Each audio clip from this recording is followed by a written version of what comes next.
सो Naruto का बचपन काफी ज्यादा खराब गया था एक लो मोड एंड कुछ बुड्ढों की वजह से। एंड इस सबको काफी ज्यादा इजीली प्रिवेंट किया जा सकता था अगर इताची नारुतो की मम्मी इताची नारुतो को अडॉप्ट कर लेता। सो इसलिए आज वाली वीडियो में हम यही डिस्कस करने वाले हैं कि क्या होता अगर इताची नारुतो को अडॉप्ट करता, रेस करता एंड ट्रेन करता। आज वाली वीडियो बहुत ज्यादा इंटरेस्टिंग होने वाली है, इसलिए बिना ज्यादा देर करे वीडियो को स्टार्ट करते हैं। सो अगर तुम नारुतो के कैरेक्टर पे ध्यान दोगे तो तुम्हें समझ में आएगा कि नारुतो बचपन से ही बहुत ज्यादा अकेला एंड लोनली था। ऐसे सारे के सारे कोना विलेज में रहने वाले बंदे नारुतो को बहुत ज्यादा हेट करते थे टेल्स की अटैक की वजह से। एंड इसलिए हमको नारुतो एनिमे में नारुतो का झूला झूलने वाला सीन काफी बार दिखाया जाता है एज वो सिग्निफाई करता है कि बचपन में नारुतो कितना ज्यादा लोनली था। नारुतो को आइडियली अकेला नहीं होना चाहिए था एज मरने से पहले मिनातो नारुतो की जिम्मेदारी थर्ड होकागे हिरुज़न सारुटोबी को देके गया था, बट हिरुज़न अपना मस्त नशे करने में बिजी रहता था, इस वजह से वो नारुतो पे कभी भी ध्यान दे ही नहीं पाया। सेकंड रिस्पॉन्सिबिलिटी ककाशी की होनी चाहिए थी एज ककाशी मिनातो के स्टूडेंट थे, बट ककाशी सेंसे के पास अपने खुद के बहुत ज्यादा पर्सनल ट्रॉमास थे, तो तुम उनको क्या ही ब्लेम करोगे। बेसिकली इस सब के कंक्लूजन में नारुतो अपने बचपन में काफी ज्यादा अकेला रहता है, जो चीज सेंस नहीं बनाती है। एज पूरे कोनोहा विलेज में अगर होकागे के बाद कोई इंपॉर्टेंट बंदा था तो वो नारुतो ही था, एज भाई वो लिटरली सबसे ज्यादा पावरफुल टेल बीस्ट का जिंजूरी किया है। एज लेट्स से नारुतो अपना मस्त पार्क में घूम रहा है एंड कोई दूसरे विलेज वाले बंदे उसे किडनैप कर लेते हैं एंड या फिर उसे मैनिपुलेट करने की कोशिश करते हैं, तो उन बंदों के पास लिटरली पूरे नारुतो यूनिवर्स का सबसे ज्यादा पावरफुल वेपन आ जाएगा एंड कोनोहा का होकागे अपना मस्त नशे ही करता रह जाएगा। हमको कुछ एपिसोड्स में ककाशी सेंसे को नारुतो का ध्यान रखते हुए दिखाया जाता है एज वो ऑनबू के मेंबर थे।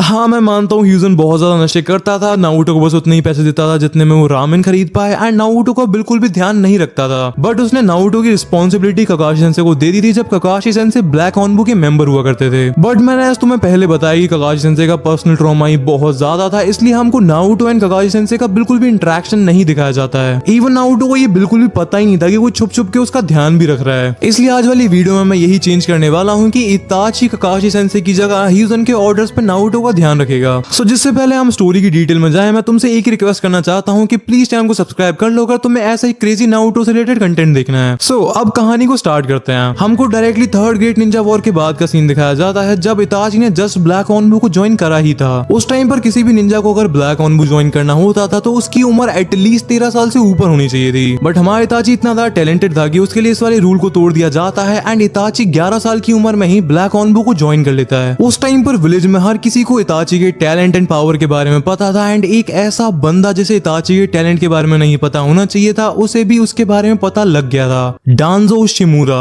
डांजो अपना पूरा ट्राई कर रहा था इताची को अपनी सीक्रेट ऑर्गेनाइजेशन रूट में लाने का एंड अपने बेस्ट फ्रेंड शिसुई उचिहा को रूट को ज्वाइन करते हुए देख के फाइनली इताची ने भी रूट को ज्वाइन कर ही लिया था। डांजो के हिसाब से हिरुज़न कभी भी एक अच्छा होकागे नहीं था एज वो कभी भी हार्ड डिसीजंस नहीं ले सकता था एंड यही बात वो रूट के सारे निंजास के दिमाग में भी घुसा ही देता है। डांजो रूट के सारे निंजास को बताता है कि कैसे हिरुज़न ने थर्ड ग्रेट निंजा वॉर को खत्म करके सारे के सारे बंदे जिन्होंने थर्ड ग्रेट निंजा वॉर में फाइट करी थी उनके सैक्रिफाइस को वेस्ट कर दिया। डांजो के हिसाब से हिरुज़न किसी भी काम का नहीं था एंड इवन डांजो तो हिरुज़न को कोनोहा का गद्दार भी मानता था। एज डांजो के हिसाब से कोनोहा का सबसे ज्यादा इंपॉर्टेंट प्रिंसिपल है द विल ऑफ फायर, जो कि अपने आप में करेज को सिंबलाइज करता है एंड डांजो हिरुज़न को एक डरपोक बताता है जिसने अपने पॉलिटिकल करियर के लिए पूरे कोनोहा के सैक्रिफाइसेस को वेस्ट करवा दिया। डांजो की इतनी ज्यादा बकवास सुनने के बाद भी इताची को पता था कि हिरुज़न लीडर भले ही कैसा भी हो वो इंसान अच्छा है एंड उसने हर सिचुएशन में अपने आप को आगे करके विलेज को बचाया है। इताची को पता था कि हिरुज़न के मेथड्स भले ही कैसे भी हो वो इन दी एंड विलेज के लोगों का भला ही चाहता है। डांजो अपने सोर्सेस का यूज करके विलेज के लोगों को भड़काने की कोशिश करता था कि हिरुज़न कितना ज्यादा बुरा है, उसने सारे के सारे अनाथ बच्चों को ऐसे ही छोड़ रखा है, बस उनको घर एंड पैसा देता है एंड कैसे उसने विलेज में कोई भी ऑर्फनेज नहीं बनवाया है। बट इताची को इस बात की समझ थी कि निंजा वर्ल्ड कितना ज्यादा क्रूअल है एंड उसके लिए प्रिपेयर करना कितना ज्यादा जरूरी है, इसलिए इताची हिरुज़न के डिसीजंस को समझ पाता था कि क्यों वो अनाथ बच्चे जैसे कि नारुतो वो सिर्फ पैसे एंड रहने की जगह ही प्रोवाइड करता था ताकि वो इस cruel and brutal Ninja world के लिए तैयार हो पाए एंड जब उन्हें अपने लिए फाइट करनी हो तब वो तैयार हो। बेसिकली इताची हिरुज़न की काफी ज्यादा रिस्पेक्ट करता था एंड वो हिरुज़न को काफी ज्यादा अच्छे से जानता भी था एज अब वो ब्लैक ऑनबू का मेंबर था एंड ऑल्सो उचिहा क्लैन के लीडर का बेटा तो था ही। इसलिए एक दिन इताची जब होकागे ऑफिस में जाता है अपनी एक रिपोर्ट को सबमिट करने के लिए, तब हिरुज़न उसको नारुतो के ध्यान रखने के मिशन पर असाइन कर देता है। हिरुज़न के इस डिसीजन के पीछे काफी सारे रीजन थे, बट इसके पीछे मेन रीजन था उचिहा क्लैन एंड कोनोहा के बीच में बढ़ती हुई टेंशन। हिरुज़न को पता था कि सारे उचिहा क्लैन के लोग चाहते थे कि फुगाकू होकागे बने, बट ऐसा नहीं हुआ एंड मिनातो होकागे बन गया। एंड जब 90s के अटैक की वजह से दोनों मिनातो एंड कुशिना मारे गए, तब उनकी डेथ एंड 90s के अटैक के पीछे भी उचिहा क्लैन को रिस्पॉन्सिबल ठहरा दिया गया। हिरुज़न को ये सब समझ में आ रहा था एंड उसको पता चल रहा था कि उचिहा क्लैन के लोगों में बहुत ज्यादा गुस्सा बढ़ता जा रहा है कोनोहा को लेके। इसलिए हिरुzen ये सोच रहा था कि अगर वो एक उचिहा क्लैन के मेंबर को नाइनटेल्स के जिंजुरिकी का प्रोटेक्टर बना देगा तो हो सकता है कि उचिहा क्लैन के लोगों का गुस्सा थोड़ा बहुत कम हो जाए। इताची को नारुतो को प्रोटेक्टर बनाने के पीछे एक और बड़ा रीजन था इताची की कोनोहा की तरफ लॉयल्टी। इताची के ब्लैक ऑनवू में काम करने की वजह से हिरुzen को अच्छे से पता था कि इताची कोनोहा की तरफ कितना ज्यादा लॉयल है। इसलिए अगर इवन उचिहा क्लैन के लोग नारुतो को किडनैप करने की कोशिश करते हैं तो इताची डेफिनेटली उसे बचाएगा। एंड इन्हीं सब रीजन की वजह से हिरुzen एक ऑर्डर पास कर देता है जिससे इताची ऑफिशियली नारुतो का प्रोटेक्टर एंड गार्डियन बन जाता है। डांजो बहुत ज्यादा डेस्परेटली चाहता था कि इताची उसके लिए काम करे, बट इस टाइम पर उसके पास कोनोहा के अंदर इतनी ज्यादा पावर नहीं थी कि वो हिरुzen के ऑर्डर को चैलेंज कर पाए। इसीलिए उसे भी अपने होकागे का ऑर्डर मानना पड़ता है एंड थोड़े टाइम के लिए इताची का पीछा डांजो से छूट जाता है। एंड कुछ दिन बाद हिरुzen फिर से इताची को अपने ऑफिस में बुलाता है उसे नारुतो एंड इस मिशन के बारे में समझाने के लिए। एंड फिर ऐसे करके हिरुzen और इताची के बीच में कन्वर्सेशन स्टार्ट हो जाती है। हिरुzen इताची से कहता है कि कुछ सालों पहले नाइनटेल्स अपने वेसल से बाहर आ गया था एंड पूरे कोनोहा में तबाही मचा दी थी। आई थिंक तुमको वो वाला दिन तो याद ही होगा। इताची कहता है कि मेरे को वो वाला दिन क्लियरली याद है एंड उस दिन मैं सासके को प्रोटेक्ट करने लग रहा था एंड हम दोनों बहुत ही ज्यादा मुश्किल से जिंदा बच पाए थे। हिरुzen कहता है कि उस वाले दिन को भुला पाना वैसे भी बहुत ज्यादा मुश्किल है एज उस दिन हमने अपने बहुत ही ज्यादा इंपॉर्टेंट बहुत ही ज्यादा वैल्यूएबल निंजास को खोया था। उस दिन जो कुछ भी हुआ था हम फिजिकली तो उससे रिकवर कर चुके हैं बट उससे इमोशनली रिकवर कर पाना बहुत ही ज्यादा मुश्किल है। एज जो लॉस हमने सहा था उसे भूल पाना बहुत ही ज्यादा मुश्किल है। हिरुzen की बातें सुन के इताची भी नाइनटेल्स के अटैक के बारे में ही सोचने लग जाता है एंड तभी हिरुzen इताची से पूछता है कि तुम्हें नाइनटेल्स के अटैक के बारे में कितना पता है। इताची हिरुzen को बताता है कि मेरे को नाइनटेल्स के अटैक के बारे में सिर्फ बेसिक चीजें ही पता है, जैसे कि वो सबसे पहले कहां पर दिखा था, वो कहां पर गया था, उसने किस किस चीज को डिस्ट्रॉय करा था एंड कितने लोगों को मारा था। एंड ऑल्सो सारे कोनोहा वाले लोग मानते हैं कि उस अटैक के पीछे उचिहा क्लैन का हाथ था एज नाइनटेल्स की आंखों में शारिंगान को देखा गया था जिसका मतलब है कोई उचिहा ही उसे कंट्रोल कर रहा था। हिरुzen इताची से कहता है कि एज मैं तुम्हें बताया कि कोनोहा के लोग अभी तक उस अटैक से आगे नहीं बढ़े हैं एंड एज लोगों को कभी पता चला ही नहीं कि उस अटैक के पीछे किसका हाथ था, इसलिए उस अटैक का पूरा ब्लेम एक बच्चे पे डाल रहे हैं, वही बच्चा जिसके अंदर नाइनटेल्स कैद है, नारुतो उजुमाकी। एंड फिर ऐसे करके हिरुzen नारुतो के बारे में सब कुछ इताची को बताने लगता है। वो इताची को बताता है कि जिस रात नाइनटेल्स ने अटैक करा था नारुतो भी तभी पैदा हुआ था एंड उसके पेरेंट्स भी नाइनटेल्स के अटैक में मारे गए थे। हिरुzen इताची से पूछता है कि क्या तुम्हें जिंजुरिकीस के बारे में पता है, जिसके रिप्लाई में इताची कहता है कि जिंजुरिकीस टेल्ड बीस्ट के वेसल्स होते हैं जिनके अंदर टेल्ड बीस्ट को कैद करके रखा जाता है। एंड फिर हिरुzen इताची को बताता है कि नारुतो ही नाइनटेल्स का जिंजुरिकी है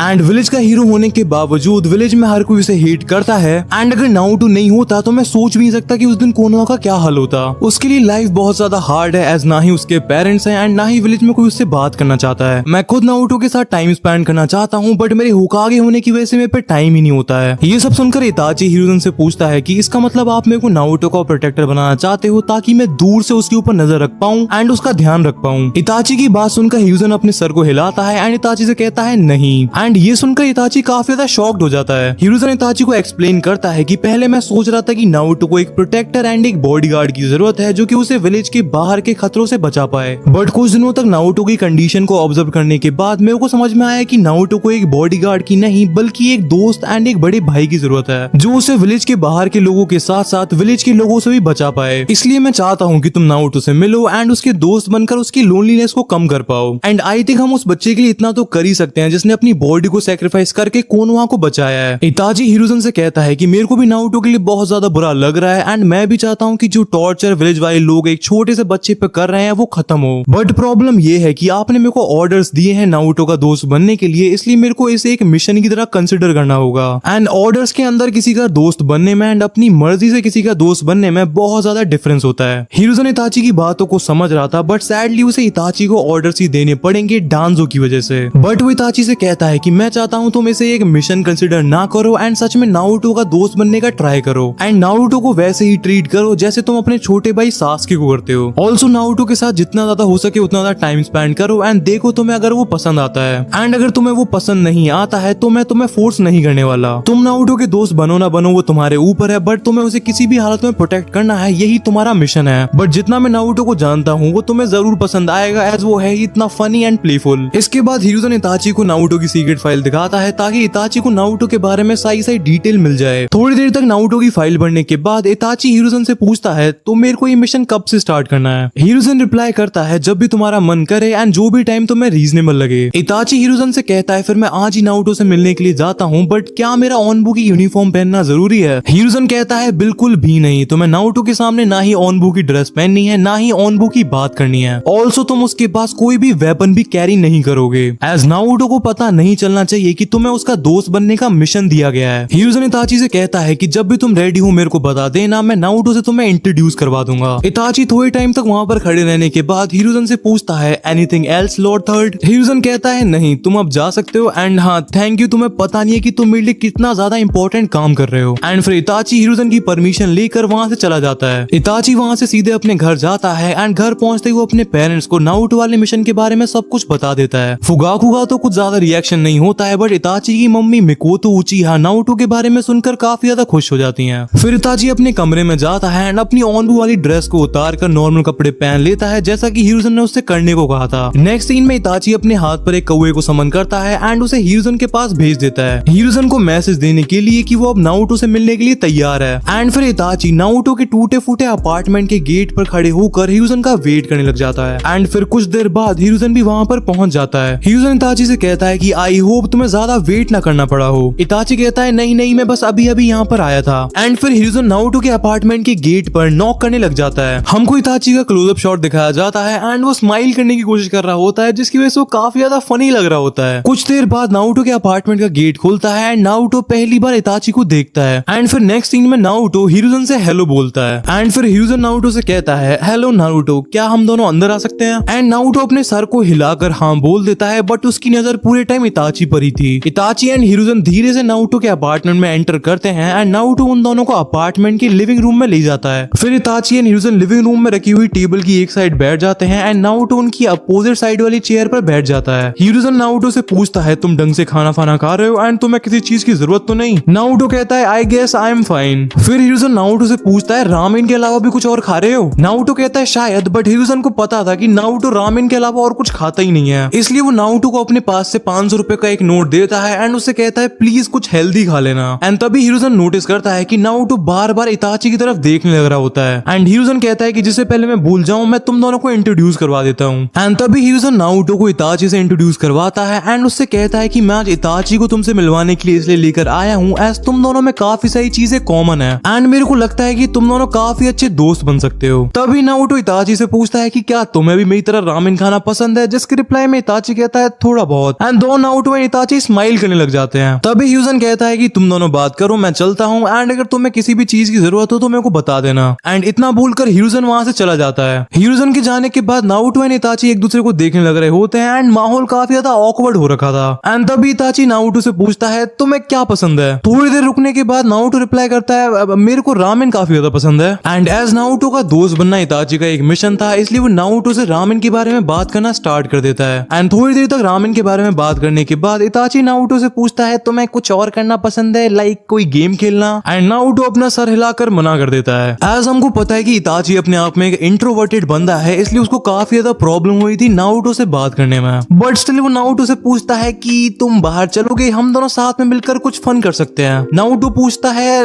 लाइक व्हाट? इताची कहता है बाहर जाकर कुछ भी करना या खाली बैठे रहने से तो बेटर ही होगा। नारुतो का मन तो नहीं था, बट स्टिल नारुतो इताची के साथ बाहर जाकर घूमी घूमी करने के लिए तैयार हो जाता है। बाहर जाने के बाद इताची नारुतो से कहता है कि हम शॉपिंग करने के लिए जा सकते हैं या फिर कुछ क्रेजी खाने के लिए जा सकते हैं, जो तुम्हारा मन करे। एंड तभी हमको बताया जाता है कि एक्चुअली में इताची नारुतो की वजह से फ्रस्ट्रेटेड नहीं था, वो एक्चुअली में खुद की वजह से फ्रस्ट्रेटेड था। एज ओनबू में उसका पहला मिशन ही एक ऐसा मिशन था जिसमें उसे एक ऐसी चीज करनी पड़ती है जिसमें वो बहुत ज्यादा बुरा था, दोस्त बनाना। इताची नारुतो को एक गिफ्ट शॉप से एक कार्ड वाला गेम दिलवाता है एंड फिर उससे कहता है चलो कुछ खाने के लिए चलते हैं, बताओ क्या खाओगे? नारुतो का जवाब सच में बहुत ज्यादा अनएक्सपेक्टेड होता है, वो कहता है मुझे रामेन खानी है। ये सुनकर इताची काफी ज्यादा अजीब से एक्सप्रेशन बनाने लग जाता है एज उसे पता ही था कि नारुतो यही कहेगा, बट वो नारुतो को रामेन दिलवाने से मना कर देता है एंड उसे याद दिलाता है कि थर्ड होकागे ने उसे कुछ हेल्दी खाने के लिए कहा था। नारुतो कहता है कि बट थर्ड होकागे यहाँ पर है ही नहीं, तो उनके कहने से क्या ही फर्क पड़ता है? इताची कहता है कि बट वो उनके ऑर्डर्स थे एंड हमें हमारे होकागे के ऑर्डर्स मानने चाहिए। नारुतो कहता है ऑर्डर्स की ऐसी तैसी, मैं तो रामेन ही खाऊंगा। इताची को कुछ भी समझ में नहीं आ रहा होता है, बट तभी उसके दिमाग में एक आइडिया आता है। वो नारुतो से थोड़ा अलग एक साइड में जाता है एंड अपने हाथ पर फिर से एक कौवे को समन कर लेता है। तभी हमको इताची के घर का सीन दिखाया जाता है जहाँ पर उसी कौवे का एक डुप्लीकेट इताची की मम्मी के पास पहुंच जाता है। एक्चुअली में इताची नारुतो यूनिवर्स का अंबानी है, इस भाई के पास लिटरली अपना खुद का जियो का नेटवर्क है। इताची अपने कौवे को यूज करके अपनी मम्मी से कहता है कि आप डिनर में क्या बना रही हो। हमको ये नहीं बताया जाता कि इताची की मम्मी ने क्या रिप्लाई दिया था, बट इताची अपनी मम्मी से एक्स्ट्रा खाना बनाने को कहता है। इताची अपनी मम्मी से बात खत्म करके नारुतो की साइड मुड़ता है, बट उसे नारुतो दिखाई नहीं देता है। नारुतो वहां से गायब हो चुका था। नारुतो के गायब हो जाने की वजह से इताची बहुत ज्यादा टेंशन में आ जाता है एंड तभी अपने शारिंगान को एक्टिवेट कर लेता है। अपने शारिंगान को यूज करके इताची नारुतो के फुटप्रिंट्स को ढूंढ लेता है एंड उन्हें फॉलो करने लग जाता है। थोड़ा आगे जाकर नारुतो के फुटप्रिंट्स खत्म हो जाते हैं एंड इताची एक दीवार के आगे आकर खड़ा हो चुका था। इताची को कुछ भी समझ में नहीं आ रहा होता है, बट तभी वो नोटिस करता है कि उस दीवार पर भी जूतों के निशान बन रखे थे एंड उन फुटप्रिंट्स को फॉलो करने के लिए इताची बहुत तेजी से एक छत से दूसरी छत पर कूदने लग जाता है एंड फिर फाइनली उसको नारुतो एक घर की छत पर छुपते हुए मिल जाता है।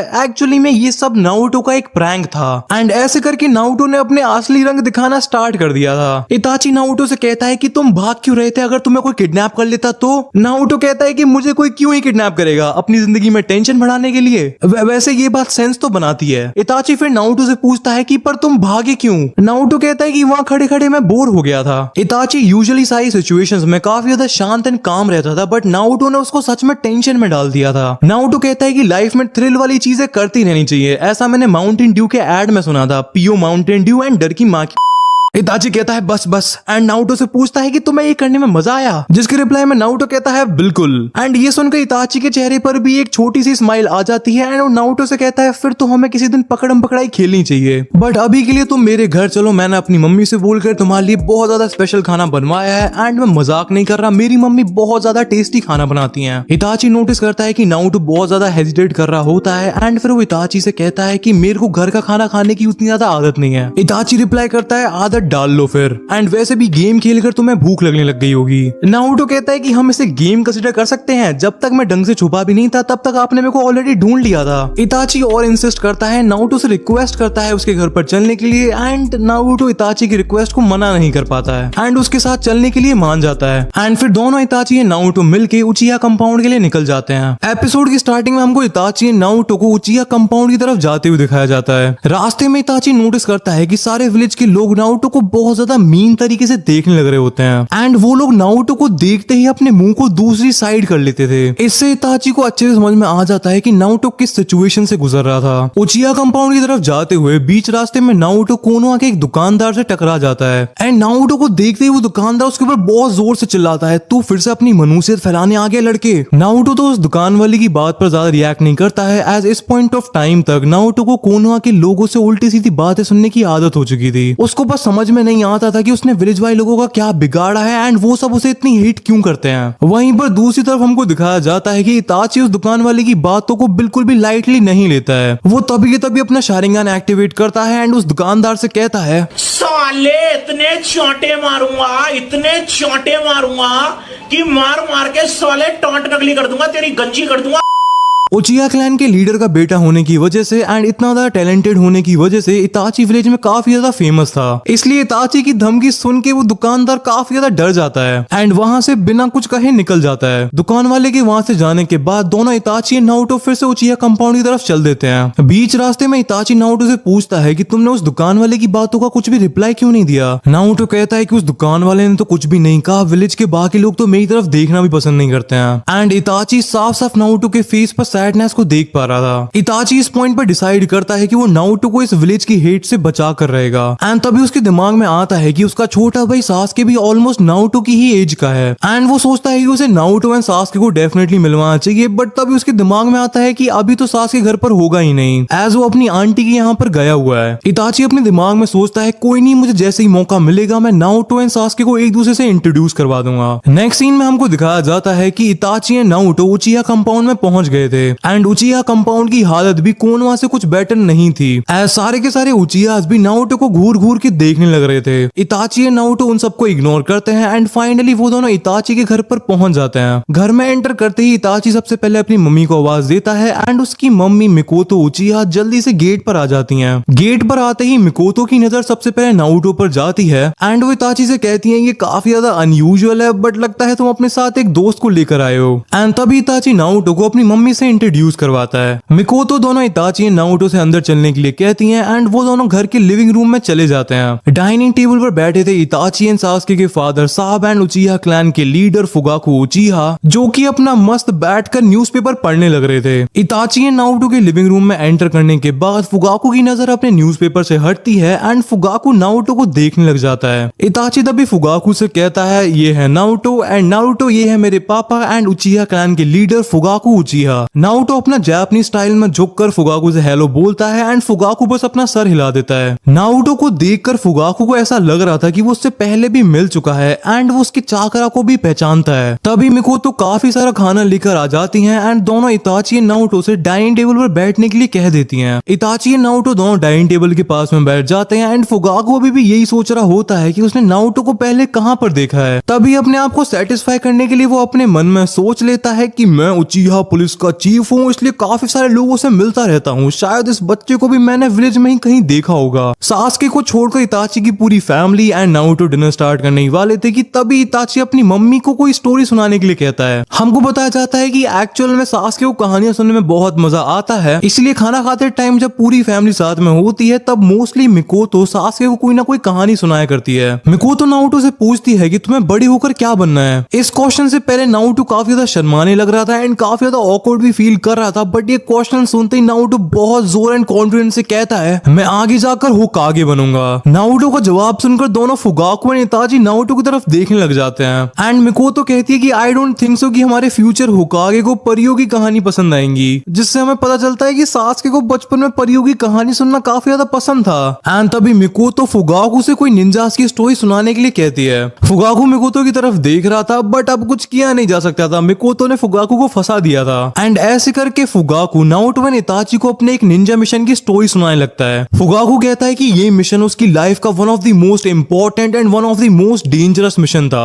एंड इस मिशन में उसका कंट्रीब्यूशन काफी ज्यादा कम था एज उसके साथ कोनोहा का one of the greatest ninja ever the yellow flash of the leaf Minato Namikaze भी था। नारुतो मिनातो का नाम सुन के काफी ज्यादा एक्साइटेड हो जाता है एंड फुगाकू से पूछता है कि आप फोर्थ होकागे को जानते थे। फुगाकू कहता है हाँ हम दोस्त तो नहीं थे बट हम दोनों एक दूसरे को काफी अच्छे से जानते थे एंड एक दूसरे की रिस्पेक्ट भी करते थे। फोर्थ होकागे का नाम सुन के नारुतो एंड इवन इताची भी स्टोरी को सुनने के लिए काफी ज्यादा एक्साइटेड हो जाता है। फुगाकू कहता है कि ये कहानी थर्ड ग्रेट निंजा वॉर की है, जो कि पूरे निंजा वर्ल्ड के लिए अब तक की सबसे ज्यादा डेडली वॉर थी। थर्ड ग्रेट निंजा वॉर का नाम सुनते ही इताची को उस वॉर के फ्लैशबैक्स याद आने लगते हैं। फुगाकू कहता है कि उस वॉर ने उसका एंड काफी सारे और निंजास का भी दुनिया को देखने का पर्सपेक्टिव चेंज कर दिया था। उस वॉर से ही मुझे समझ में आया था कि निंजास जस्ट डेडली वेपन्स ही होते हैं। वेल स्टोरी की बात करें तो थर्ड ग्रेट निंजा वॉर अपने पीक टाइम पर चल रही थी एंड सारे निंजा विलेजेस अपने सर्वाइवल के लिए लड़ रहे थे एंड उस टाइम पर कोनोहा का सबसे बड़ा दुश्मन क्लाउड विलेज हुआ करता था। क्लाउड विलेज के एल्डर्स एंड राइकागे को पता था कि raw strength and high level shinobis के मामले में कोनोहा उनसे काफी ज्यादा आगे था, इसलिए वो अलग अलग तरह की स्ट्रैटेजीज को यूज करते थे कोनोहा के अगेंस्ट में। फुगाकू कहता है कि एक दिन मैं विलेज में पेट्रोलिंग खत्म करके आया ही था कि तभी एक ब्लैक ऑनवो का मेंबर मेरे पास आकर बताता है कि थर्ड होकागे ने मेरे को एक जरूरी काम के लिए बुलाया है। वॉर की सिचुएशन काफी ज्यादा क्रिटिकल थी, हमारे स्पाइस की इंफॉर्मेशन के हिसाब से cloud village and stone village मिलकर कोनोहा पर अटैक करने का प्लान बना रहे थे, इसलिए मैं बिना टाइम वेस्ट करे होकागे ऑफिस की तरफ निकल जाता हूँ। होकागे ऑफिस में पहुंचकर मेरे को पता चलता है कि वहां पर मिनातो एंड थर्ड होकागे ऑलरेडी किसी मिशन के बारे में डिस्कस करने लग रहे थे। ऑल्सो मैंने अपनी जिंदगी में पहली बार थर्ड होकागे को इतनी ज्यादा टेंशन में देखा था, जिससे मेरा डाउट और भी ज्यादा क्लियर हो गया था कि मैटर बहुत ज्यादा सीरियस है। मेरे को देखते ही थर्ड होकागे बिल्कुल भी टाइम वेस्ट नहीं करते हैं एंड मेरे को सिचुएशन के बारे में समझाने लगते हैं। थर्ड होकागे बताते हैं कि हमारा शक सही था एंड जिराया ने इस इंफॉर्मेशन को वेरीफाई कर लिया है कि cloud village and stone village मिलकर डायरेक्टली कोनोहा के अंदर घुसना चाहते हैं ताकि वो एक बारी में ही कोनोहा का नामो निशान मिटा सकें। कोनोहा के अंदर घुसने के लिए वो किसी तरह के सीक्रेट पैसेज को यूज करने वाले हैं जिससे उनकी पूरी आर्मी सीधे कोनोहा को अंदर से ही डिस्ट्रॉय कर डाले एंड हमको काउंटर अटैक करने का भी टाइम ना मिल सके। मेरा ओरिजिनल प्लान इस मिशन पर जिराया को भेजना था बट वो मिस्ट विलेज में एक बहुत इंपॉर्टेंट टॉप सीक्रेट मिशन को कर रहा है, इसलिए इस टाइम पर इस मिशन को बस तुम दोनों ही पूरा कर सकते हो। एंड फिर थर्ड होकागे ने मिनातो को मेरे को पूरे मिशन की डिटेल्स को समझाने के लिए कह दिया था एंड उस टाइम पर उनके आखिरी वर्ड्स थे कि पूरे कोनोहा का फ्यूचर एंड एग्जिस्टेंस इसी एक मिशन पर डिपेंड करता है एंड मेरे को तुम दोनों पर पूरा भरोसा है। ये कहकर थर्ड होकागे किसी दूसरी मीटिंग के लिए चले गए थे एंड होकागे ऑफिस में सिर्फ मैं एंड मिनातो ही बचे थे। मिनातो मिनातो ने मेरे को पूरा मिशन एक्सप्लेन करा था, जिससे मेरे को समझ में आ गया था कि ये मिशन हम दोनों के लिए भी आसान नहीं होने वाला है। मिनातो ने मेरे को बताया था कि कोनोहा के अंदर सीक्रेट पैसेज बनाने के लिए स्टोन विलेज रिस्पॉन्सिबल है, एंड हमारे सोर्सेज से हमें इंफॉर्मेशन मिली है कि कल रात को स्टोन विलेज का एक निंजा उस सीक्रेट पैसेज का मैप क्लाउड विलेज को देने के लिए जाएगा।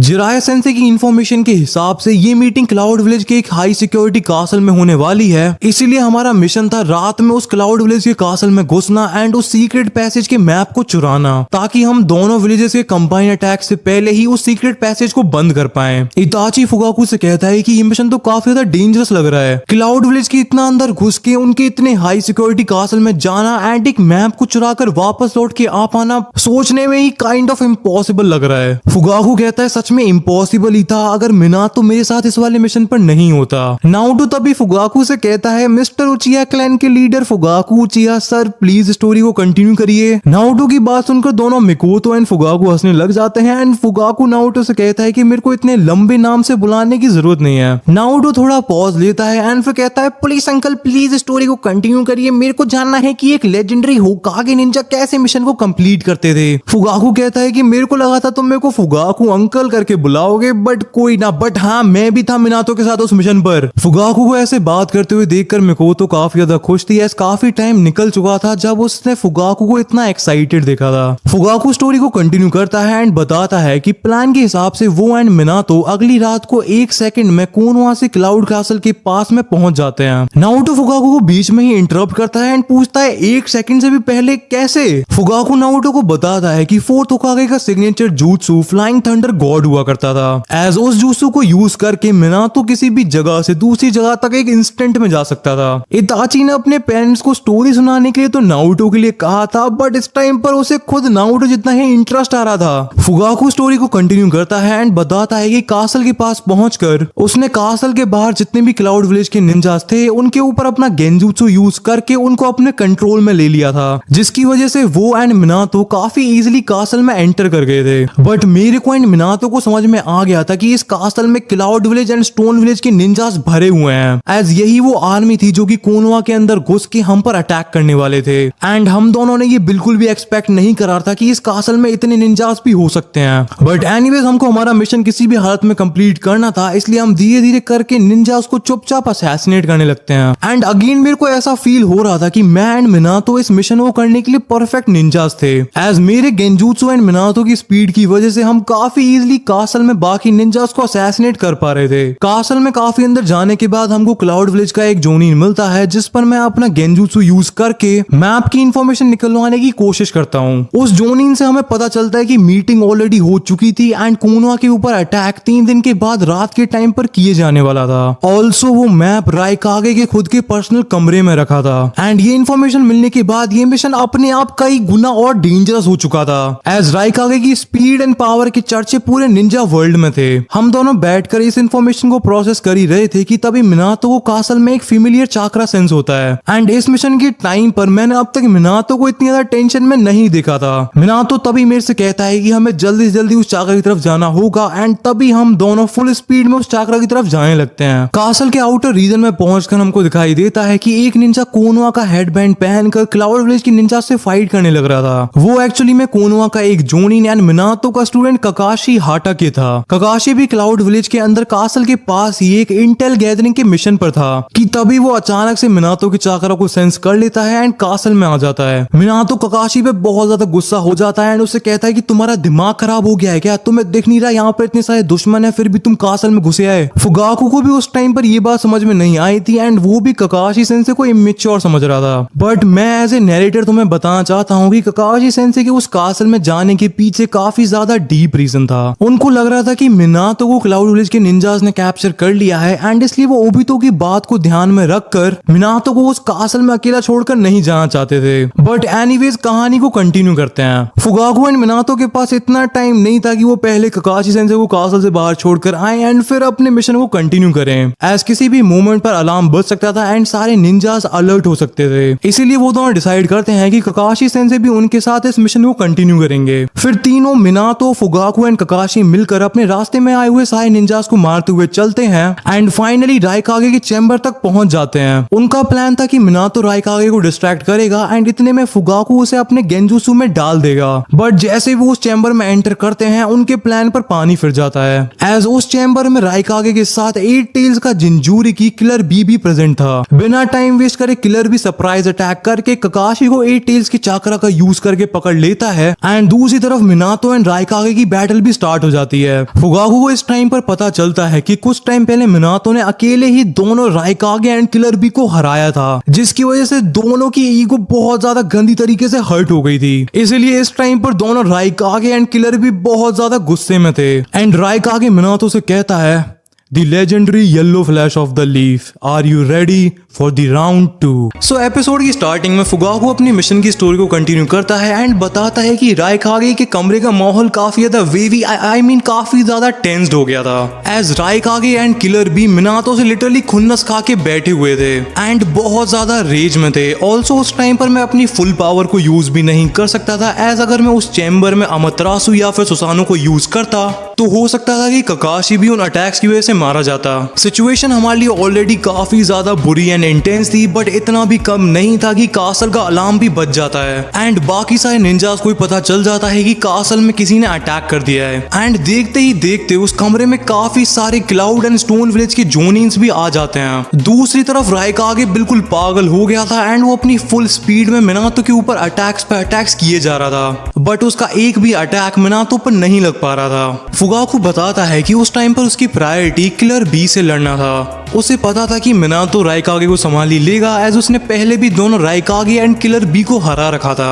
Fugaku cloud and stone village के निंजा से लड़ने लगता है एंड किलर बी की तरफ बढ़ने लगता है, एज उसे पता था कि मिनातो अपने स्टूडेंट को यहाँ पर छोड़कर नहीं जाएगा। इसीलिए उसका प्लान था किलर बी को ठिकाने लगाना, एज वैसे भी किलर बी फुगाकू के लिए काफी ज्यादा इजी टारगेट था राइकागे के कंपैरिजन में। फुगाकू धीरे धीरे करके क्लाउड एंड स्टोन विलेज के निंजास को मारते जा रहा था, अमतरासु को काफी ज्यादा कंट्रोल्ड वे में यूज करके एंड अमतरासु इतनी ज्यादा ब्रोकन एबिलिटी थी कि किसी भी निंजा के पास उसका कोई काउंटर ही नहीं था। जैसे ही फुगाकू अमतरासु को यूज करता था सारे निंजास वाटर स्टाइल jutsu को यूज करने लगते थे, बट वो कुछ भी कर ले अमतरासु की फ्लेम्स को बुझाया नहीं जा सकता था। एज मैंने तुम्हें बताया कि पूरे कासल में अलार्म बज चुका था, इसलिए कासल के अलग अलग कोने से निंजास उस कमरे में टपकते जा रहे थे। फुगाकू उन सारे निंजास के नंबर्स को देख के फ्रस्ट्रेट हो गया था एंड उसने इसी फ्रस्ट्रेशन में अमतरासु को स्पैम करना स्टार्ट कर दिया था। ऑल्सो इस पॉइंट पर फुगाकू ने कंप्लीट सुसानो तो नहीं बट अपना इनकम्प्लीट सुसानो भी निकाल लिया था।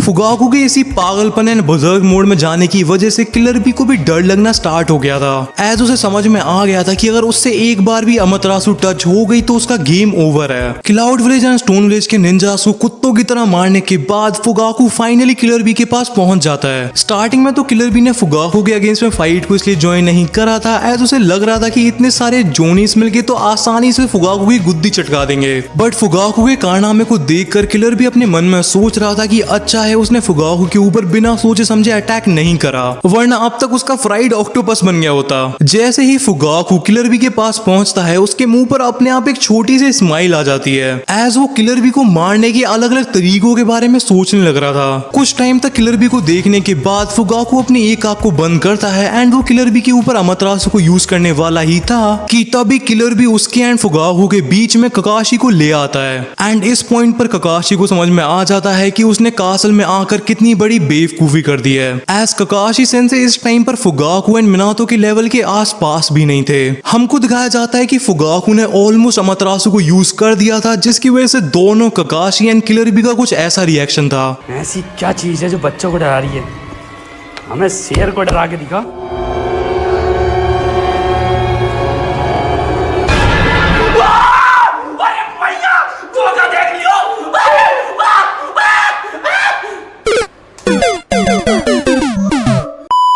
एनीवेज एंड टाइम पर फुगाकू अपनी मांगी शारिंगान को डीएक्टिवेट कर देता है, जिससे किलर बी एंड ककाशी बच जाते हैं। किलर बी की ऑलमोस्ट फट के हाथ में आ गई थी, बट वो फिर भी अपनी चौड़ दिखाना बंद नहीं करता है। वो ककाशी को अपने चाकरा वाले टेंटिकल का यूज करके अपने और पास लेकर आ जाता है एंड अपनी एक कटाना को ककाशी सेंसे के गले पर लगा देता है। सीन वहां से कट होता है एंड दूसरी तरफ मिनातो ने राइकागे को अपने पीछे कुत्तों की तरह भगा भगा के काफी हद थका दिया था एंड मिनातो इवन राइकागे से फाइट करने की कोशिश भी नहीं कर रहा था। था। वो इस पूरे टाइम उस चैम्बर के कोने कोने को सर्च कर रहा था सीक्रेट पैसेज के मैप को ढूंढने के लिए। अपनी फुल स्पीड को यूज करे बिना तो काफी इजीली राइकागे के सारे अटैक्स को डॉज कर देता है। एंड फाइनली उसको कमरे के कोने में एक वॉल्ट दिखाई देती है एंड उसको समझ में आ जाता है कि इसी वॉल्ट में उस सीक्रेट पैसेज का मैप रखा हुआ है। मिनातो बिना टाइम वेस्ट करे राइकागे के सारे अटैक्स को डॉज करते हुए उस वॉल्ट तक पहुंच जाता है। एंड उसका अजम्पशन सही था, एज उसी वॉल्ट में सीक्रेट पैसेज का मैप रखा हुआ था। हमको दिखाया जाता है कि राइकागे बिल्कुल कंप्लीटली हल की तरह बिहेव कर रहा था, उसको बहुत ज्यादा गुस्सा आ रही थी। एज मिनातो उसे इतना वर्दी भी नहीं समझ रहा था कि वो उससे एक प्रॉपर बैटल भी कर ले। दूसरी तरफ राइकागे ने अपने सारे निंजा से कह रखा था कि जो भी मिनातो एंड उसकी फाइट के बीच में आएगा वो उसे उल्टा करके बहुत जोर से स्पैंक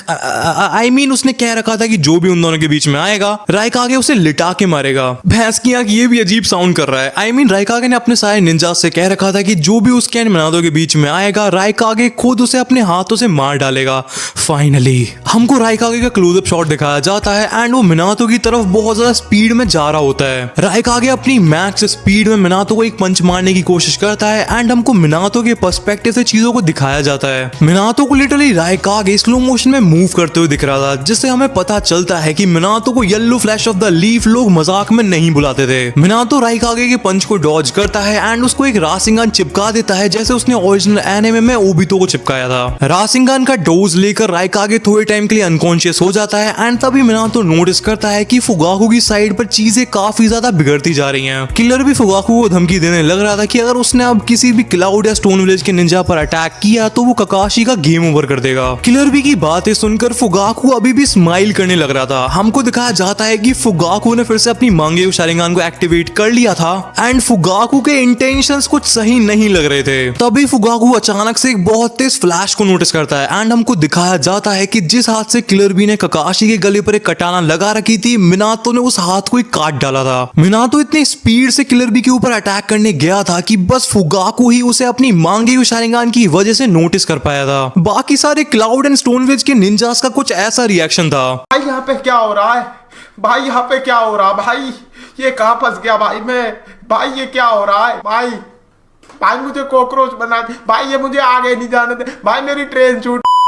किलर बी का हाथ जरूर कट गया था एंड वो बहुत ज्यादा पेन में था, बट 8 टेल्स के चाकरा की वजह से किलर बी का हाथ फिर से हील होने लगा था एंड उसने फिर से अपने चाकरा से बनाए हुए टेंटिकल की मदद से ककाशी को पकड़ रखा था। नेक्स्ट सीन में हमको दिखाया जाता है कि राइकागे भी अपने मुंह पर चांटे मारने लग रहा था एंड वो भी ऑलमोस्ट होश में आ चुका था। ऑल्सो इस टाइम तक कासल में प्रेजेंट सारे निंजास को पता चल गया था कि कोनोहा के निंजास ने कासल पर अटैक कर दिया है एंड वो लोग राइकागे के चैम्बर में हैं। इसलिए पूरे राइकागे के कमरे के अंदर एंड बाहर क्लाउड एंड स्टोन विलेज के निंजास आ चुके थे। अगर सिंपल वर्ड्स में बताऊं तो मिनातो एंड फुगाकू को हर डायरेक्शन से घेर लिया गया था एंड ककाशी को अभी भी किलर बी ने पकड़ रखा था कुछ जोनिन्स की मदद से। बीच में इताची फुगाकू को इंटरप्ट करता है एंड पूछता है उस पॉइंट पर आपके दिमाग में क्या चल रहा था, आप ककाशी को बचाने के बारे में सोच भी रहे थे या फिर नहीं। फुगाकू बताता है कि उस पॉइंट पर हमको जो चीज चाहिए थी वो हमको मिल चुकी थी एंड एक निंजा की ड्यूटी होती है कि उसका मिशन कंप्लीट होना चाहिए किसी भी हालत में, बस यही मैटर करता है और कुछ भी नहीं। हम दोनों का मिशन कंप्लीट हो चुका था तो सेंस यही बनाता था कि हम वहां पर डिस्ट्रैक्शन क्रिएट करके वहां से निकल जाएं। इसीलिए उस पॉइंट पर मेरे दिमाग में यही चल रहा था कि मैं एक स्मोक बॉम्ब यूज करूंगा एंड मैं एंड मिनातो वहां से निकल जाएंगे। इताची फिर पूछता है मतलब आप ककाशी को बचाने के बारे में नहीं सोच रहे थे। फुगाकू कहता है कि अगर मेरे मिशन में लिखा होता कि मेरे साथ वाले किसी भी निंजा को चोट नहीं आनी चाहिए तो ककाशी को एक स्क्रैच भी नहीं आता, but it is what it is. But इस टॉपिक के बारे में बात करके क्या ही फायदा है, ऐसी चीजें मेरे प्लान के हिसाब से गई ही नहीं। एंड फुगाकू फिर से स्टोरी को कंटिन्यू करता है। वो बताता है कि मिनातो ने उसे सीक्रेट पैसेज का मैप दे दिया था एंड उसे कोनोहा में वापस जाने के लिए बोल दिया था। फुगाकू मिनातो से कहता है तुम्हें पता है ना तुम क्या कर रहे हो, अपने स्टूडेंट को बचाने के चक्कर में तुम खुद भी मारे जाओगे। एंड ऐसे करके इस वॉर के टाइम पर कोनोहा एक की जगह पर 2 निंजास को लूज कर देगा।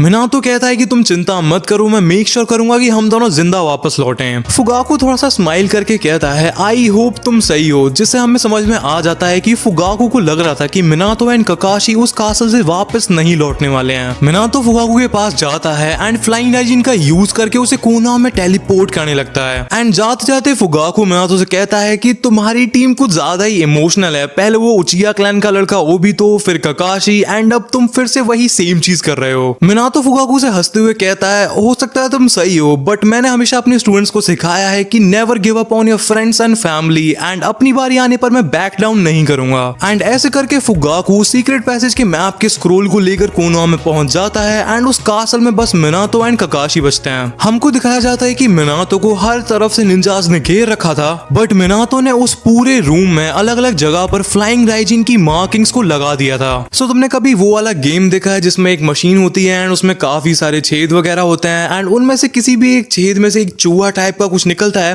एंड तुम्हें उसे एक हैमर से मारना होता है। बेसिकली उसी मशीन को अज्यूम करो एंड सोचो कि उसमें 6 या 8 होल्स की जगह पर 100 छेद हैं एंड वो चूहा टाइप का जो भी होता है वो इतनी स्पीड से मूव करता है कि वो तुमको दिखाई भी ना दे रहा हो। ऑल्सो उस चूहे के पास एक गन भी है एंड अगर तुम उसे हैमर से हिट नहीं कर पाए तो वो तुम्हें सीधा पट्टे से हेडशॉट मार देगा। बेसिकली उस कमरे में जितने भी निंजास थे उनकी कुछ यही हालत थी। मिनातो ने लिटरली उस कमरे में मौत का नंगा नाच चालू कर दिया था। किसी को भी समझ में नहीं आ रहा था कि कब किसको कहां से रासिंगान पड़ जाए। उस कमरे के अंदर इतने सारे निंजास मर चुके थे कि बाहर जो भी निंजास थे वो उस कमरे में एंटर करने से भी डर रहे थे। जैसे ही कोई भी निंजा उस रूम में एंटर करता था उसको सिर्फ लाइट का एक येलो फ्लैश ही दिखाई देता था एंड जिससे पहले वो कुछ भी समझ पाता कि उसके साथ में क्या हुआ है उसे उसके हिस्से का रासिंगान मिल चुका होता था। मिनातो ने लिटरली सारे क्लाउड एंड स्टोन विलेज के निंजास की गुद्दी चटका दी थी, बट उसको पता था कि वो इसको और ज्यादा लंबा नहीं खींच सकता है, इसीलिए वो ककाशी के पास के सारे निंजास को मारता है एंड ककाशी को किलर बी से छुड़ाकर टेलीपोर्ट हो जाता है। एंड फाइनली मिनातो के वहां से जाने के बाद हमको राइकागे का क्लोजअप शॉट दिखाया जाता है, जो कि अभी तक ये प्रोसेस नहीं कर पा रहा था कि यहाँ पर एक्चुअल में हुआ क्या है। सीन कट होता है, हमको प्रेजेंट टाइम को दिखाया जाता है जहाँ पर फुगाकू इताची नारुतो को बताता है कि जब वो सीक्रेट पैसेज का मैप लेकर हुकागे ऑफिस में पहुंचा था मिनातो एंड ककाशी ऑलरेडी वहां पर प्रेजेंट थे। मिकोतो कहती है ओ तो यहाँ पर आप हुकागे बनने की रेस आ रहे थे एंड सारे उचियास बेफालतू में ही थर्ड हुकागे एंड डांजो को गालियां देते रहते हैं। फुगाकू इसका कुछ भी रिप्लाई नहीं देता है एंड शांत बैठा रहता है। हमको दिखाया जाता है कि सबने अपना खाना खत्म कर लिया था सिर्फ फुगाकू को छोड़ के, एज बेचारे को इतनी लंबी कहानी सुनानी पड़ी थी।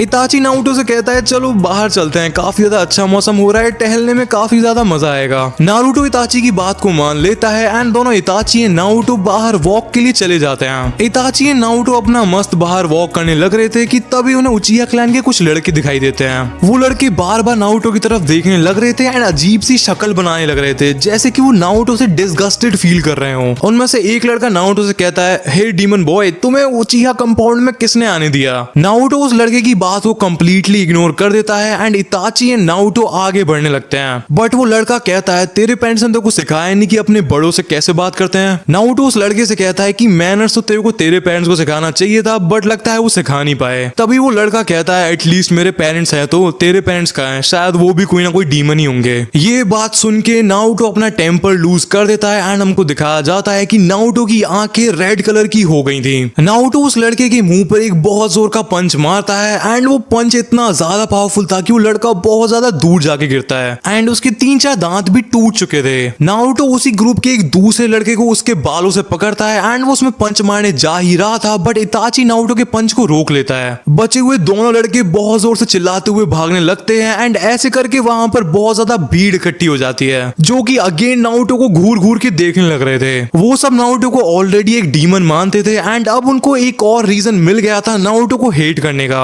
इताची पूरी भीड़ को शांत कराने की कोशिश कर रहा होता है, बट वो लोग बहुत ज्यादा गुस्से में थे एंड वो लोग यही चाहते थे कि नारुतो उचिया कंपाउंड से दूर चला जाए। सारे उचियास बहुत ज्यादा गुस्से में थे एंड इताची उन्हें शांत नहीं करवा पा रहा होता है। एज उचियास के हिसाब से नारुतो ही वो रीजन था जिसकी वजह से उन्हें विलेज से दूर उचिया कंपाउंड में रहना पड़ रहा था। तभी फुगाकू वहां पर आ जाता है एंड एक बार जोर से सबसे शांत होने के लिए कहता है एंड फुगाकू की बात सुन के सारे उचियास शांत हो जाते हैं। बट तभी इताची नोटिस करता है कि नारुतो वहां से भाग चुका था। इताची फिर से नारुतो के फुटप्रिंट्स को फॉलो करने लगता है एंड उसे नारुतो निंजा अकेडमी के पास वाले झूले पर बैठा हुआ मिलता है। इताची नारुतो से पूछता है तुम यहाँ पर क्या कर रहे हो। नारुतो उसका कुछ भी रिप्लाई नहीं देता है। इताची नारुतो के पास आता है एंड उससे कहता है कि मैं समझ सकता हूँ कि तुम कैसा फील कर रहे हो, तुम्हें डेफिनेटली उस लड़के की पेरेंट्स वाली बात सुनकर बहुत ज्यादा बुरा लग रहा होगा। मैं यूजुअली ज्यादा इमोशंस फील नहीं कर पाता हूँ, पता नहीं क्यों, बट मैं नेचुरली दूसरों के पेन को समझ पाता हूँ एंड उनकी केयर करने लगता हूँ। मैं समझ पा रहा हूँ कि तुम बहुत ज्यादा पेन में हो, बट बाहर से तुम लोगों को ऐसा दिखाते हो कि तुम दुनिया के सबसे ज्यादा केयर फ्री इंसान हो, बट ऐसा नहीं है। एंड अगर तुम अपना ये मास्क नहीं उतारोगे तो मैं तुम्हारी मदद कैसे कर पाऊंगा। इताची की बातों को सुनकर नारुतो रोने लगता है एंड कहता है कि मेरे को समझ में नहीं आता कि मैंने विलेज वाले लोगों का क्या बिगाड़ा है।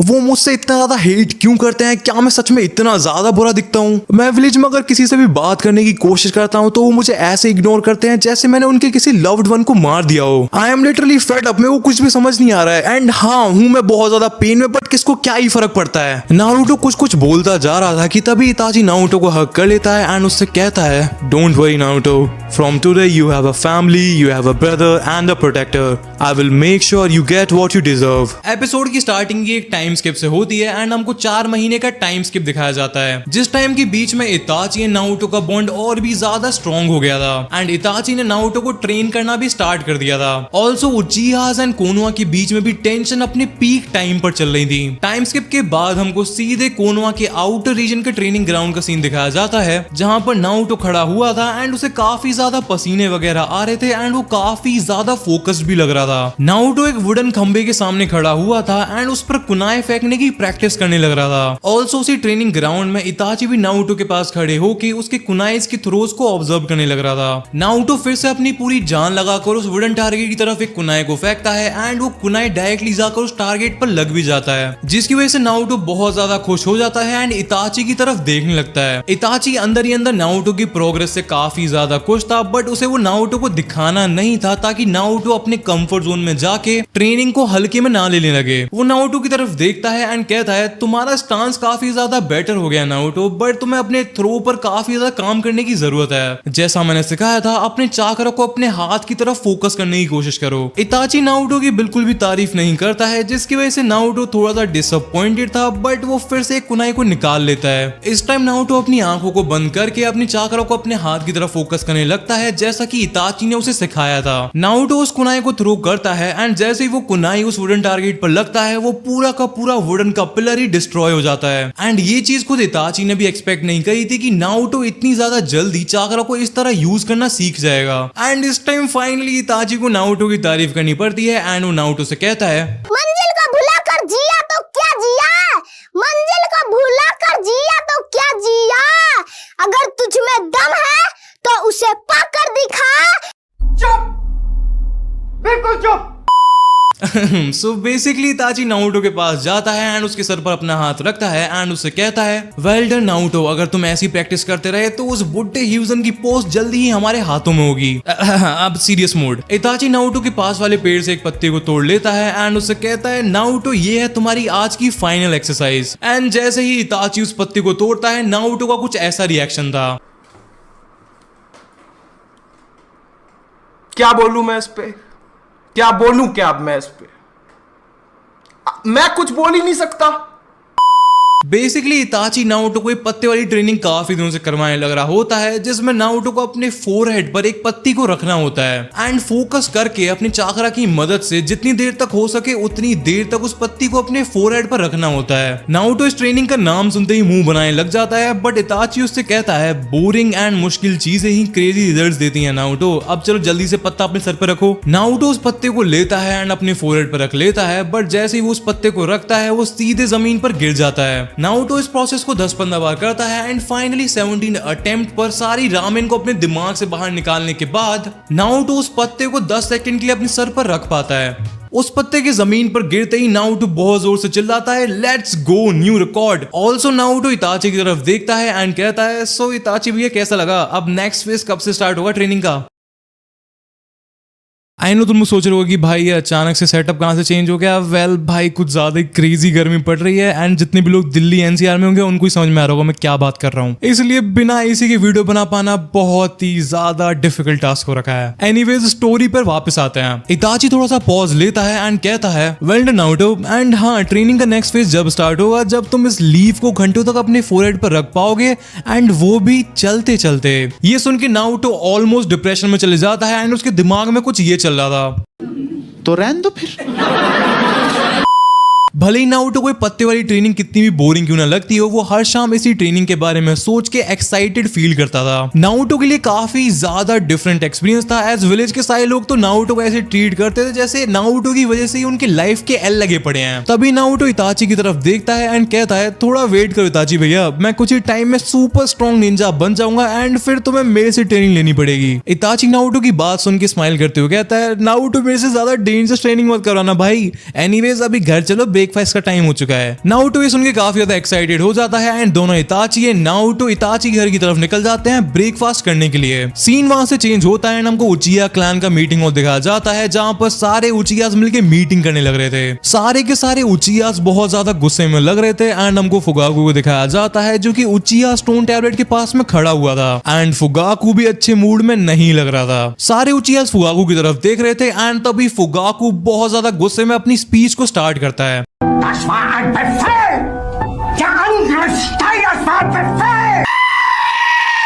तुम्हें फुगाकू की स्पीच समझ में नहीं आई होगी बट बेसिकली फुगाकू ने कहा था कि सालों तक उचियास ने डिस्क्रिमिनेशन को सहा है एंड कोनोहा वाले लोगों ने हमेशा उचियास को दबाने की कोशिश की है बट अब पानी सर के ऊपर जा चुका है। हमको हमारे विलेज से घसीट कर बाहर पटक दिया गया है एंड ये कोनोहा वाले हमें वॉच डॉग्स की तरह ट्रीट कर रहे हैं। तभी एक उचियास का जोनिन याशिरो जमीन पर गुस्से में बहुत जोर से अपना हाथ मारता है एंड हिरुzen, डांजो एंड कोनोहा के बाकी एल्डर्स के बारे में कुछ ऐसा कहता है। 3-4 दोस्तों का ये ग्रुप बना लेंगे और उसमें बस ये एक एको चेंबर बना लेंगे, एक दूसरे हम तो ऐसा ही है, हम तो ऐसा यही है भाई पूरे टाइम।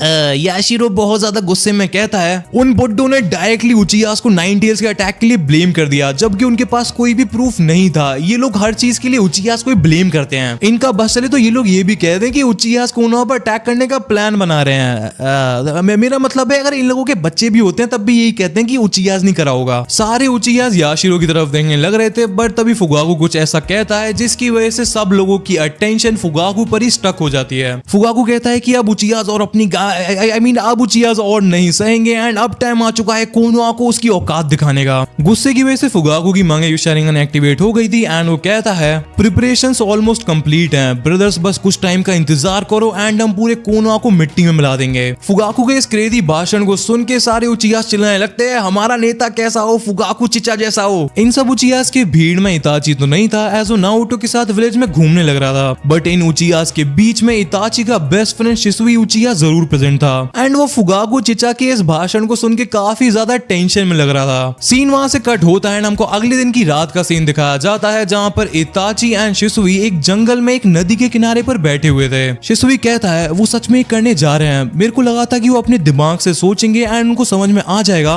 कि कोनोहा पर अटैक करके कोनोहा एंड उचियास में से किसी का भी फायदा नहीं है। इताची कहता है अब इसे रोका नहीं जा सकता शिसुई, मेरे पापा एंड पूरा उचिया क्लैन अपनी जान से ऊपर अपनी ईगो को रखता है, इसलिए अगर अब कोई उचिया पीस की बात भी करेगा तो पूरा उचिया क्लैन उसे डरपोक होने का टैग दे देगा। ये बोलते बोलते इताची की आवाज बीच में क्रैक हो रही थी एज इस टाइम पर वो बहुत ही ज्यादा दुखी एंड बहुत ज्यादा टेंशन में था। वो नाका रिवर की तरफ देखने लग रहा था जहां पर वो नारुतो को बैठकर काफी सारी स्टोरी सुनाता था। नारुतो के बारे में सोचकर इताची वहां से उठ जाता है एंड कहता है हमें कुछ तो करना ही पड़ेगा शिसुई। शिसुई कहता है हाँ, अगर हमने कुछ नहीं किया तो उचिया क्लैन एंड कोनोहा दोनों ही डिस्ट्रॉय हो सकते हैं। इताची कहता है कि मैं उचिया क्लैन की पूरी इंफॉर्मेशन लॉर्ड थर्ड को देते आ रहा हूं इस होप में कि कैसे भी करके उचियास एंड कोनोहा के बीच में पीस को एस्टैब्लिश किया जा सके। बट कोनोहा की काउंसिल में भी कुछ नीच लोग बैठे हुए हैं। वो हरामी डांजो उचिया के साथ किसी भी तरह की बातचीत करने के लिए तैयार ही नहीं है एंड वो बाकी एल्डर्स एंड लॉर्ड थर्ड को भी मैनिपुलेट करने लग रहा है। वो उचियास के मैटर पर हर बार किसी परमानेंट सॉल्यूशन की बात करता रहता है। शिसुई इताची की तरफ देखता है एंड कहता है डांजो एक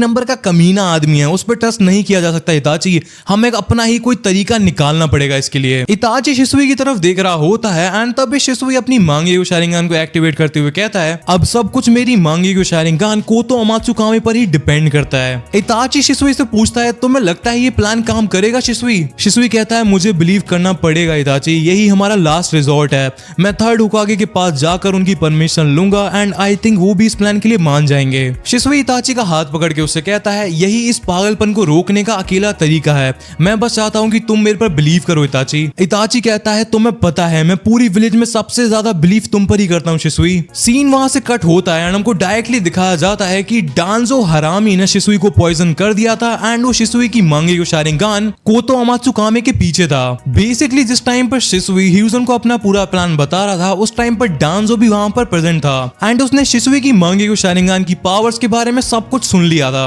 ह्यूजन ने तो फुगाकू के ऊपर कोरो अमात्सुकामे यूज करने की परमिशन दे दी थी बट हमारे बुड्ढे डांजो को तो क्राइम मास्टर गोगो बनना था। डांजो को समझ में आ गया था कि कोरो अमात्सुकामे कितनी ज्यादा ब्रोकन एबिलिटी है, इसलिए उसने शिसुई की पूरी फील्डिंग ही सेट कर दी थी। शिसुई को पॉइजन करने के बाद डांजो से कहता है ये आंख मुझे दे दे। I mean Shisui of course Danzo को अपनी आंखें देने से मना कर देता है एंड ऊपर से उसे 2-4 गालियां और सुना देता है। बट डांजो अपने चेले चपाटों के साथ मिलकर शिसुई की एक आंख निकाल लेता है जिससे पहले शिसुई वहां से भाग पाता। इताची एंड शिसुई का प्लान था कि उचियास की मीटिंग से पहले शिसुई फुगाकू चेचा से मिलेगा एंड उनके ऊपर कोरो अमात्सुकामे का यूज करके उन्हें खड़ूस से सॉफ्टी बना देगा, जिसकी वजह से फुगाकू चेचा उचियास की मीटिंग में कोनोहा के ऊपर अटैक करने के अपने प्लान को कैंसिल कर देंगे। एंड अगर उचिया क्लैन वाले किसी एक बंदे की बात मान सकते थे तो वो हमारे फुगाकू चेचा ही थे। उचिया क्लैन के साथ इतना ज्यादा गंदा स्कैम करने के बाद एंड उनके लीडर को सिग्मा से बारहवीं बनाने के बाद इताची एंड शिसुई नाका रिवर के किनारे पर मिलने वाले थे। इताची तो ऑलरेडी वहां पर पहुंच गया था बट शिसुई बहुत ज्यादा लेट हो गया था, जिसकी वजह से इताची काफी ज्यादा टेंशन में आ गया था कि कहीं फुगाकू चेचा ने शिसुई का गेम ना बजा दिया हो। काफी देर वहां पर वेट करने के बाद शिसुई वहां पर पहुंचता है बट बहुत ही ज्यादा बुरी कंडीशन में। शिसुई को देखते ही इताची का कुछ ऐसा रिएक्शन था।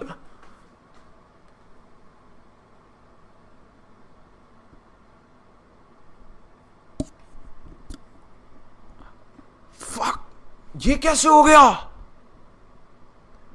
है? इताची शिसुई से कहता है तुम चिंता मत करो शिसुई, मैं तुमको अभी के अभी मेडिकल निंजास के पास लेकर चलता हूँ। शिसुई इताची से स्माइल करते हुए कहता है उसका कुछ भी फायदा नहीं है इताची, ऑलरेडी काफी देर हो चुकी है एंड पॉइजन ऑलरेडी मेरी पूरी बॉडी में फैल चुका है। इताची को कुछ भी समझ में नहीं आ रहा होता है एंड वो शिसुई से गुस्से में कहता है मैंने अपने सपने में भी नहीं सोचा था कि फादर इस लेवल तक गिर जाएंगे। शिसुई इताची से कहता है फुगाकू चेचा ने ये नहीं किया इताची, मैं तो उचिया कंपाउंड जा ही नहीं पाया। एंड फिर शिसुई इताची को सब कुछ बता देता है कि कैसे डांजो एंड उसके चेलों ने मिलकर शिसुई की ये हालत कर दी है। इताची बहुत ज्यादा गुस्से में कहता है मैं उस कुत्ते को जान से मार डालूंगा। शिसुई इताची का हाथ पकड़ता है एंड उससे कहता है अपने इमोशंस को कंट्रोल में रखो इताची, अब तुम्हें अकेले ही इस पूरे विलेज को बचाना है। इताची रोने लग जाता है एंड शिसुई उसे कहता है so this is farewell इताची। And इतना कहकर शिसुई अपनी दूसरी आंख भी निकाल कर इताची को दे देता है। शिसुई के आखिरी वर्ड्स थे I believe in you इताची। And इतना बोलकर शिसुई नाका रिवर में ही कूद जाता है। अपने बेस्ट फ्रेंड को अपनी आंखों के सामने मरते हुए देखकर इताची की मांगेक्यो शारिंगान भी एक्टिवेट हो जाती है। इताची अपनी पूरी जिंदगी में हमेशा बस पीस ही चाहता था बट इस टाइम पर उसके दिमाग में बस एक ही थॉट चल रहा था, डांजो कमीने को मारना। इताची बहुत ज्यादा रेज में सीधे रूट के हेडक्वार्टर्स में पहुंच जाता है एंड वहां पर पहुंच के वो देखता है डांजो अकेला एक थ्रोन पर बैठा हुआ था, जैसे कि उसे पता था कि इताची वहां पर उसे मारने के लिए जरूर आएगा। डांजो इताची को देखकर कहता है वेलकम इताची, बड़े दिन बाद आए यहाँ पर, बताओ क्या लोगे, चाय या कॉफी? इताची कहता है तेरी जान लूंगा। डांजो कहता है सो सैड, वो तो तुम्हें नहीं मिल सकती क्योंकि वो तुम्हारी औकात से बहुत ज्यादा बाहर है इताची उचिया। इताची अपनी मांगेक्यो शारिंगान को एक्टिवेट करता है जिसकी वजह से कहीं से कुछ फटने की आवाज आती है। डांजो इताची से कहता है रुको रुको इतनी भी क्या जल्दी है इताची, अगर तुम मेरे को यहाँ पर मार दोगे तो हीरोजन जिसे उचिया पर ट्रस्ट करता है उसका उस पर सभी भरोसा उठ जाएगा। एंड कोनोहा के बाकी मेंबर्स तो उचियास के खून के प्यासे हैं ही, तो जिससे पहले तुम्हारे प्यारे उचियास कोनोहा के ऊपर अटैक कर पाएंगे उससे पहले कोनोहा एंड रूट के शिनोबीज मिलकर उचिहा नाम की बीमारी को जड़ से ही खत्म कर डालेंगे, जिसमें मेरे को डर है कि तुम्हारा छोटा भाई सासके भी मारा जा सकता है। ओ सॉरी गलत बोल दिया, कंफर्म मारा जाएगा। एंड हाँ मैंने अपने सबऑर्डिनेट्स को ऑलरेडी ऑर्डर दे रखे हैं तुम्हारे प्यारे नाइन टेल्स के जिंजूरी को पकड़ के रूट के बेसमेंट में बंद करने के।